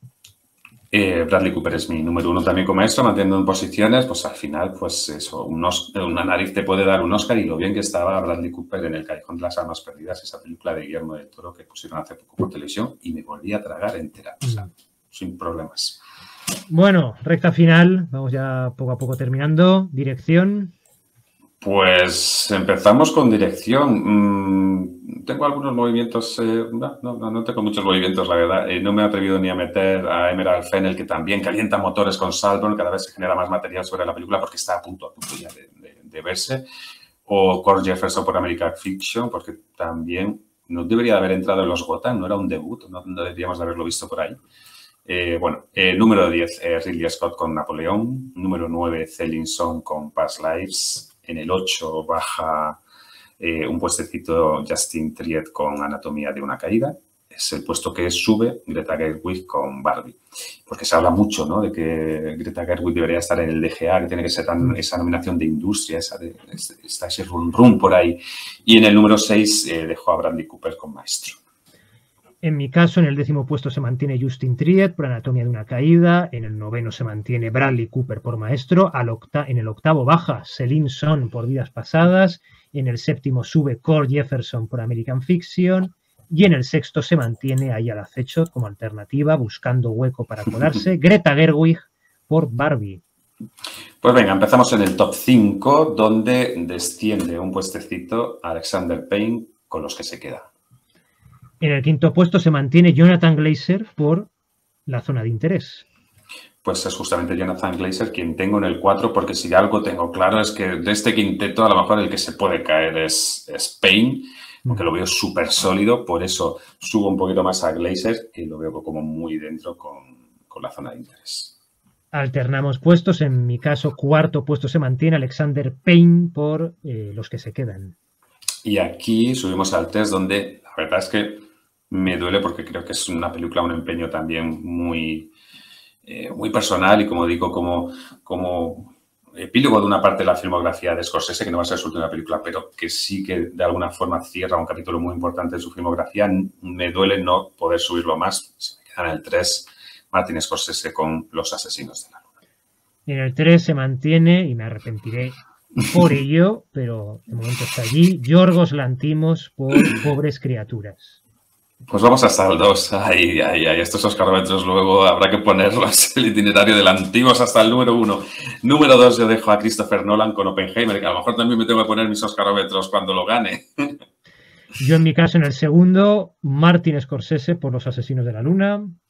Y yo en mi caso número 1, a pesar de que me he quitado el bastón de frontrunner, ya la recuperaré, no pasa nada, tranquilos. Número 1, Yorgos Lanthimos.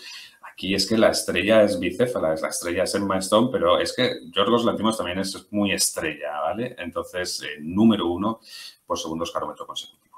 Y yo en el primero, Christopher Nolan se mantiene, igual que Steven Spielberg tuvo su momento con La lista de Schindler, o Scorsese su momento con Infiltrados, que mejor que Oppenheimer con todo lo que está recaudando para... a punto de conseguir $1.000 millones solo en Estados Unidos, y realmente es un bocado demasiado apetecible.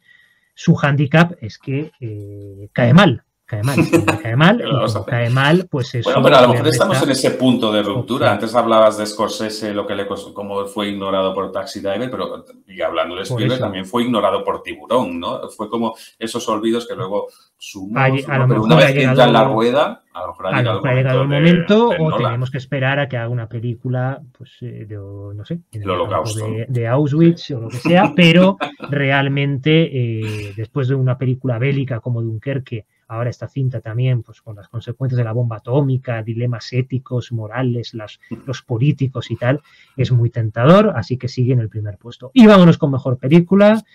10º puesto se mantiene Anatomía de una caída. A ver, ¿dónde tengo yo mis películas? Que no lo tengo nada claro. Vale, número 10. Yo también mantengo en este caso, Yo en el 9º puesto, La zona de interés. Y yo en el nuevo meto como novedad esta semana American Fiction, que tú la tenías, si no recuerdo mal, en el anterior programa. Yo me la dejé en el puesto número 12 por ahí. Pero es que la verdad me he repasado todos los gurús y todos meten a la película de Core Jefferson en el top 10. Así que venga, va, número 9. En el 8º baja Maestro. Y yo en el 8º mantiene posiciones Vidas pasadas. Yo en el 7º sube, próxima ganadora del Gotham, Vidas pasadas. ¿Cómo lo sabes? Número 7, en mi caso, manteniendo posiciones, y esto lo voy a repetir hasta el final, La zona de interés. En el 6º sube, estaba, como dices, en el anterior oscarómetro, sube ahora American Fiction, 6º puesto. Y yo en el 6 dejo a Barbie. En el 5º se mantiene Barbie. Y en el 5º yo mantengo, porque es que es mantenimiento detrás de otro, ha habido pocos movimientos, mantengo a Maestro. En el 4º se mantiene Los que se quedan.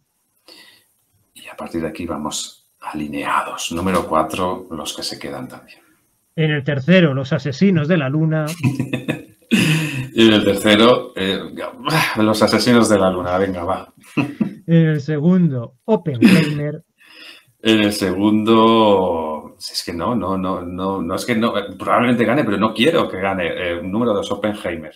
Me va a costar y la en credibilidad. El primero, en el primero. Lejano está el día, creo, en el que cambiemos este primer puesto, la verdad, sinceramente. Pobres criaturas. No tenemos argumentos en contra para quitar a Pobres criaturas, en mi caso también, del número 1 por segundo oscarómetro consecutivo. Bueno, puede pasar que la película se estrene, sea un fracaso, que pase más desapercibida, pero es que incluso así yo creo que la crítica la va a rescatar. Emma Stone en algún momento empezará a dejarse ver y yo creo que va a ser eso, esa película que va a generar mucha conversación, que va a ser el epicentro de la conversación en el mes de diciembre. Curiosamente, el mes que todos los gremios, todas las asociaciones empiezan a ver películas y a premiarlas. A mí me pasa que cuando se hablaba por ejemplo, con los Fabelman como favorita, era como una favorita, lo comentábamos por defecto, es decir, estábamos a la espera de que llegara otra porque sabíamos que la teníamos porque no había otra opción en ese momento, pero no la veíamos. Pero a mí con Pobres criaturas es que da mucho feeling de ganadora del Oscar. Sí. Que realmente es lo que dijimos. Quizás la que no da feeling es Oppenheimer, en realidad. No o sea, ese producto de industria. A pesar de que Variety puede entender el Oscar a Christopher Nolan. Bucle, pero, a ver, yo puedo entender un Oscar como dirección, pero no la veo ganando. En cambio, Pobres criaturas es que me encaja muchísimo, tanto en ese voto de consenso. Ya podemos discutir más lo del Antimos como director, que también sería lo lógico si ganara película, que ganara también dirección.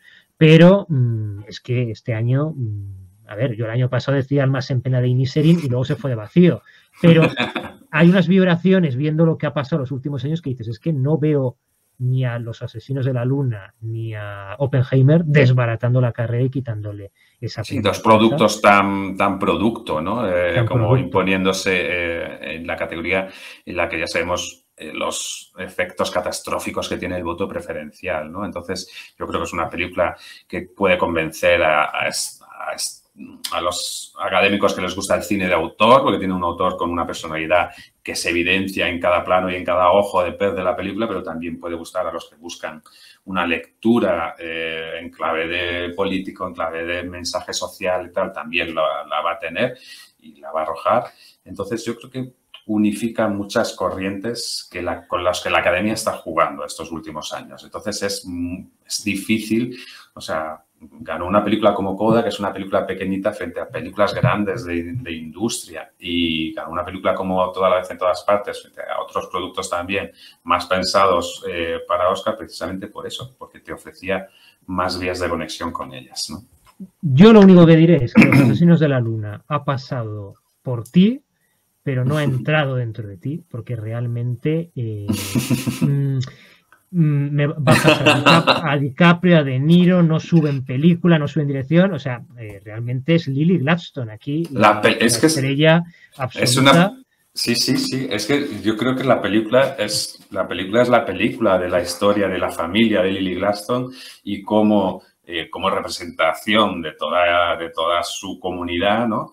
Pero es la historia de la familia, es la historia del exterminio de sus hermanas, es la historia del exterminio de su pueblo, es la historia de buscar justicia para hacer eso. No es la historia de un tipo que está ahí taciturno debatiéndose entre si quiere o no a su chica o si tiene que hacer caso o no a su tío. No son los personajes, no es la historia que subyace en todas esas 4 horas de metraje. Por eso, cuando llamo de frustrante o irregular es por eso, porque la película tiene mucho alrededor de esa historia, ¿no? Y no todo es interesante. Yo realmente muy malo de Robert De Niro, te ha faltado decir hipócrita, tirano, o sea, tirarle tomates cuando salía el nombre, pero bueno, no confundamos al actor con el personaje realmente, no. Y la verdad sería una gozada verlo nominado, aunque sí que es verdad que, como decíamos con Paul Giamatti también, se tiene que pelear la nominación, es una categoría que parece bastante inamovible de todas maneras, actor de reparto, así que sería bastante complicado que no les viéramos, pero bueno, va a ser una gozada ver el recorrido de esta película y ver en qué lado cae dentro de estos altibajos en la carrera de Scorsese en los Oscar, ver en qué lado cae Los asesinos de la luna, si como una de las películas top a nivel de premios o como una nueva desilusión, aunque yo creo que Scorsese ya a estas alturas ya evidentemente está ya por encima del bien y del mal, se quitó la espinita. Echará su siesta durante la ceremonia, porque seguro que va, pero dormitará, sí, ¿no? Cuando salga un youtuber a presentar algún premio. Perfecto, habrá desde ahí vídeos de TikTok con su hija Francesca, mira, estamos aquí en la puerta, tal, no sé qué, cuánta gente famosa, tal. Vale, pues bien. Vamos a disfrutarlo, disfrutemos de Los Asesinos de la Luna en cines y disfrutemos de este Oscarómetro que tenéis a vuestra disposición. Comentadnos, nos encantan que comentéis vuestras predicciones, vuestras apuestas, lo que os parece, lo que decimos, lo que va para arriba, para abajo, lo que os ha parecido Los Asesinos de la Luna, si pensáis que esta vez Scorsese sí o no.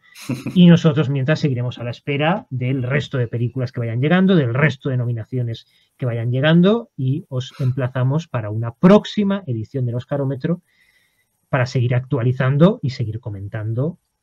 La carrera ya ha empezado, ya tenemos las primeras nominaciones. Muchas gracias a la acogida del anterior vídeo. Suscribíos si habéis llegado hasta aquí, es que os gusta, así que pues darle al botón de suscribir, que estamos a punto de llegar a los 1000 seguidores. O sea, pues, suscribiros y un saludo especial a los no patrocinadores de este vídeo, que son los Gotan, que posiblemente nunca antes hayan sido mencionados tanto en un vídeo como en este, porque no hemos hecho más que hablar de nominado al Gotan. Así que les mandamos un saludo. Saludos, seáis quienes seáis. Eso. Gracias a todos por seguirnos, suscribiros, comentad, nos seguimos en las redes y muy pronto en una nueva entrega de El Oscarómetro. Un abrazo.